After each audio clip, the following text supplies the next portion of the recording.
So once you've created a character, all your characters will appear here on the side. We only have one on this realm. You can change to other realms if you have characters on other realms. As far as menu, you can, set your video and audio and various other options there. World of Warcraft also has the concept of add-ons, which are community-written pieces of software that hook in with the game and make things easier or more pleasant to play. I'm going to go ahead and disable all of these, since it's not really something that a new player would be concerned with. But you can do everything from replace your user interface to have, you can also have add-ons that will play an audio warning when you're taking damage, really everything. Good websites to read up about add-ons and find add-ons to install include curse.com and wowinterface.com. Alright, let's go ahead and enter the world. There's a little bit of audio here, so I'll let that play, turn up the volume a bit. Though Lady Sylvanas and her Forsaken finally took vengeance upon their hated enemy, the Lich King, their dark crusade in Northrend proved costly.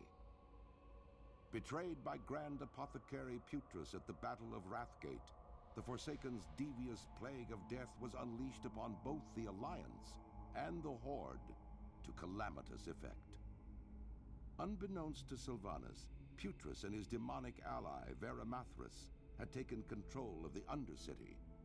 As a result, the Forsaken were wrongly blamed for the traitor's atrocities. Though the Undercity was eventually retaken, Sylvanas and her followers still bear the weight of Putrus' sins. Mistrusted by the other members of the Horde, the Forsaken must now prove their loyalty to the cause and redeem themselves from their supposed treachery. To this end, Sylvanas has bolstered her defenses within the Tirisfal Glades and readied her undead forces for any contingency. As one of the Forsaken, you must use your cunning and viciousness to slay any who would pose a threat to Sylvanas' rule, be they human, undead, or otherwise. All right. I'm going to go ahead and turn the game audio back down, so the frame rate's going to drop just for a second, since it's not in the foreground. But once I have it turned back down a little bit, I'll pop back over, and we'll jump right back up to the higher frame rate. So, okay, I do need to put out the caveat that I don't play with the default UI. I use one called ElvUI, E-L-V-U-I. So if I can't find buttons or whatever, just bear with me. But basics here. So you see these characters with green names. They are non-player characters, or NPCs for short. They are basically AI controlled characters. They're controlled by the game, and they have, a set response when you talk to them, things like that. NPCs with a question, or an exclamation point or a bang over their head.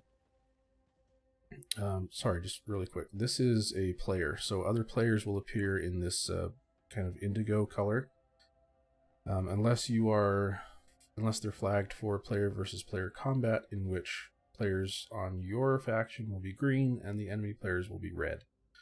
So this is as you can see down here in the corner, in the lower right corner, this is a level 68 goblin rogue named Tiny Red Rum. Anyway, all right, back to this. So the golden bang over the NPC's head indicates that they have a quest for you to accept.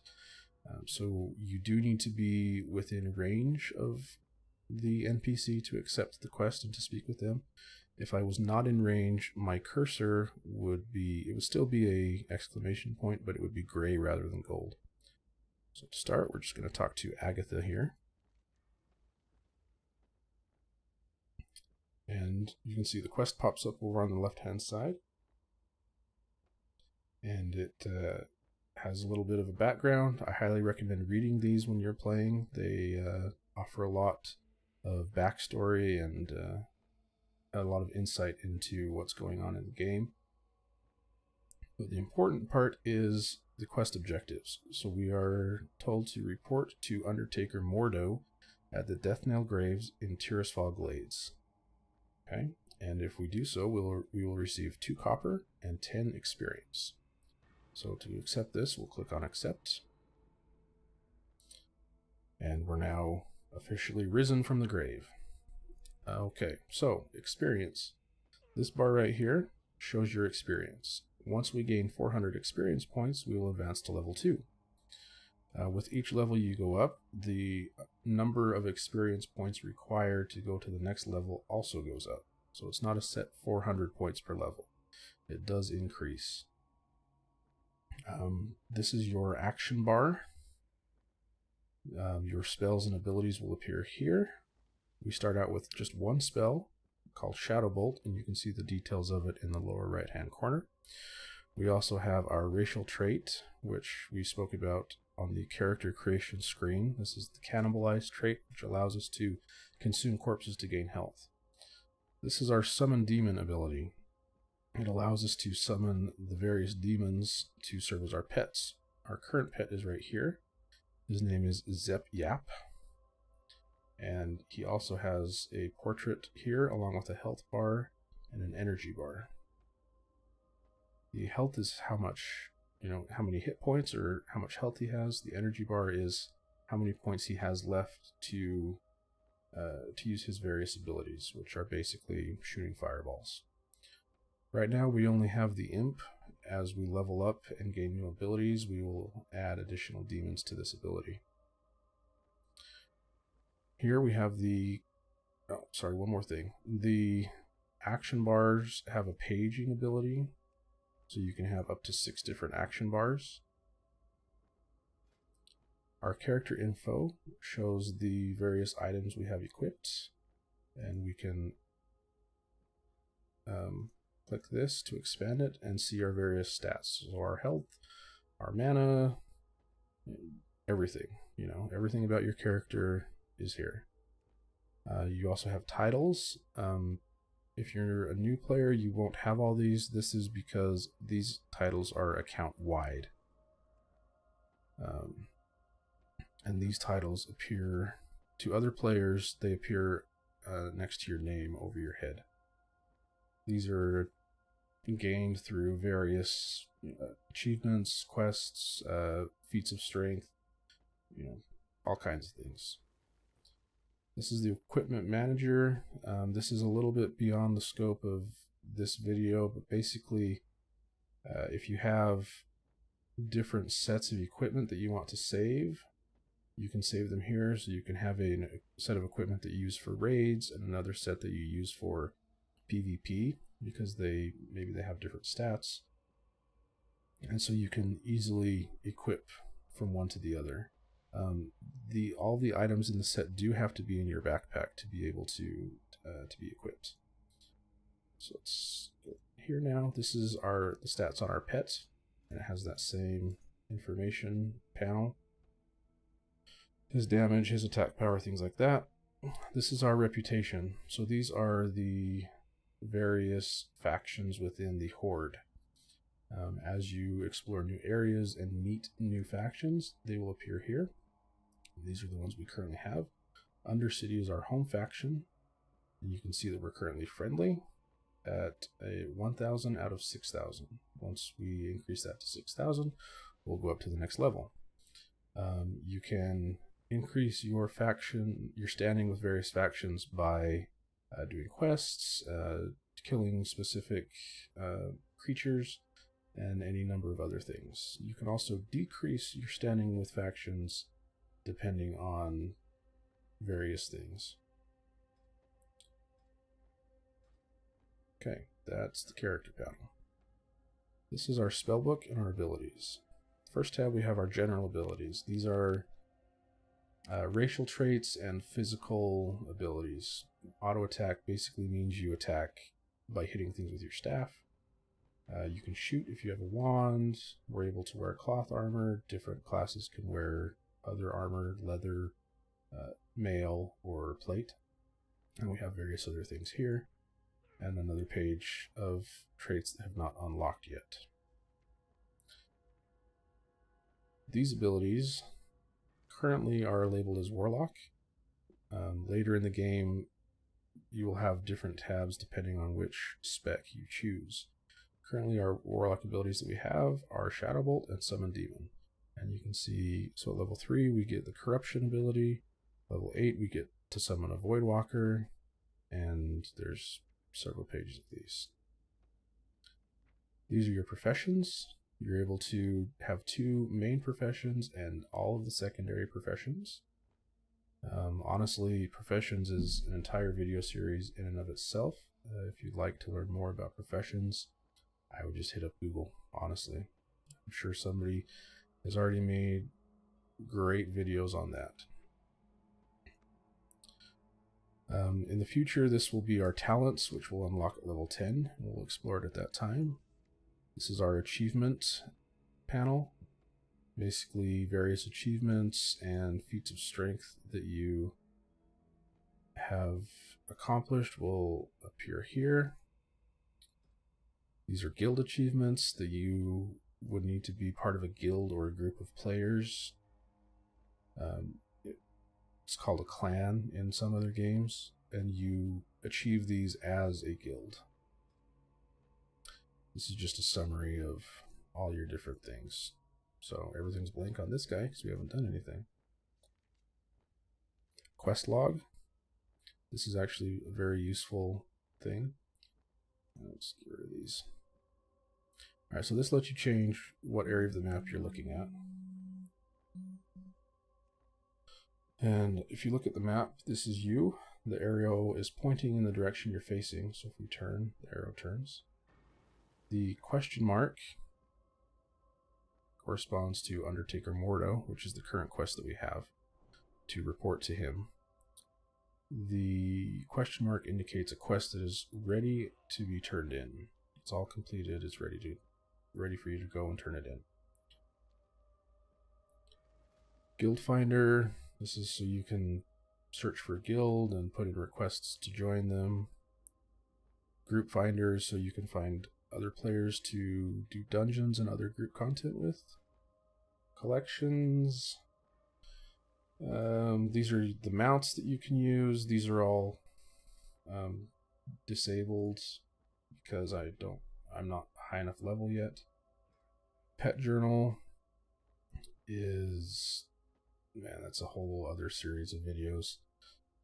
Basically, you have all these pets that you can collect in World of Warcraft, and you can summon them and they'll, hang out next to you, run around with you. They won't actually attack creatures in the world. You can, however, battle other players' pets, which is what the Find Battle is. So it's, I guess, kind of like Pokemon would be the closest analogy. It's a lot of fun. It can be quite time consuming. Some people don't care for it, but that's entirely fine. This is the toy box. These are various cosmetic or fun items that you can get through raids and achievements and all kinds of crazy things. They do everything from like the flippable table, creates a table and flips it so you can be like, "Rawr, I'm angry." This one makes noise. Some of them transform you. You'll notice that you're still a warlock, still have your abilities. It just transforms your appearance. The last tab on the collections is heirlooms. These are... we won't be using these in this video because we're approaching this from the perspective of a new player, but basically these are armor or weapons and trinkets that you are able to create and use, and they will automatically scale with your level. They also generally offer increased experience gain. These are designed to help experienced players when they are leveling up an alternate character, which is referred to popularly as an alt.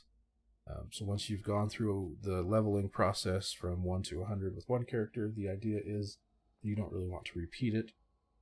And so you can have these heirloom items which make the content easier because they have fairly high stats. They also offer increased experience. For example, you can have your helm or your headpiece that gives you 10, your chest piece, leggings. So between those three, you've got 30%. You've got your shoulders, that's another 10. And so it's basically just a way for you to get through the game faster if you've already been through it. Adventure guide, we'll cover that later when it becomes available. There's an in-game shop where you can buy pets, mounts. Generally, the pets and mounts in the shop are not able to be... They're only able to be obtained through the shop. The same mounts and pets that are in the shop are not also in the main core game. There's also the WoW token, which if you're short on cash, costs $20 in the US. Current value is 45,500 gold, which is quite a lot. The value does fluctuate depending on the current market value. The reason for that is if you have extra cash, you can buy the token and it gives you gold. The other option is if you have extra gold, you can buy the token and redeem it for 30 days of game time, so you don't have to pay the $15 or whatever. And so whichever way the demand is swinging at the time dictates this value. It generally doesn't swing too much over the course of a day, but from one day to the next it can vary. Currently, it doesn't swing more than a couple thousand, but again, that depends on the market value. You also have services in the shop. You can boost your character instantly to level 100 for $60. You can change to the Alliance. You can change your race, appearance. You can change your name. These are not available because we're not a high enough level yet. These unlock at, I want to say level 10, but again, I could be wrong. There's a good chance that I'm wrong because I don't generally use these services. This is the game menu. You'll also notice the little green bar at the bottom. It will give you your latency, which some people call your ping. It'll also tell you the frame rate, and if you're downloading a patch or something in the background, it will tell you how much you're using for that. Excuse me. My frame rate's kind of jumping around at the moment because Fraps is trying to lock it at 60 for the video, but my video card keeps trying to outpace it. So generally, you want it to be stable, and that's just the frame rate is just an indication of how smoothly the game animates, basically. Okay, in the game menu, we have help, which is, you got all kinds of stuff. You can submit bugs, open a ticket, give feedback, report other players if they're being dicks. Knowledge base, you can browse technical stuff, account stuff, you can look at gameplay issues, all kinds of things. You can also, in this menu, get to the shop if you want to click an extra time. What's new shows you what's there from the latest patch. You can also get to the game menu by hitting escape. So that's what I'm going to do from now on because it's just easier. The most important thing that you'll see here is probably the system option, which is where you set your graphic settings. And actually, I think I'm going to change this. No. If you have multiple monitors, you can pick which monitor it's on. You can pick your settings, various things. Blizzard is really good about making their games able to be played on a variety of systems so that they can have the biggest player base possible. So you can, scale these all the way down if you have a lower end system, or all the way up if your computer can run it. You also have some advanced settings, like limiting the FPS when the game's in the background, or limiting the foreground frame rate so that you don't burn up your video card. You can turn the new character models on and off. If you have an older system, this may help to disable this so that the character models are rendered with fewer polygons. You can also select, like, if you want to use DirectX 10 or 11, OpenGL. UI scale will scale up the entire UI by whatever factor you have selected there. Network settings, language settings, sound settings. You can enable the in-game voice chat, which nobody really uses because it had problems when it launched. Everybody just uses Mumble or Discord or maybe Ventrilo if they're really old school. You can also, for the graphic settings, there's this nice recommended button, which if you click it will set it to whatever it recommends based on your hardware. One of the things I would suggest changing is in the interface menu under controls. Yes, controls.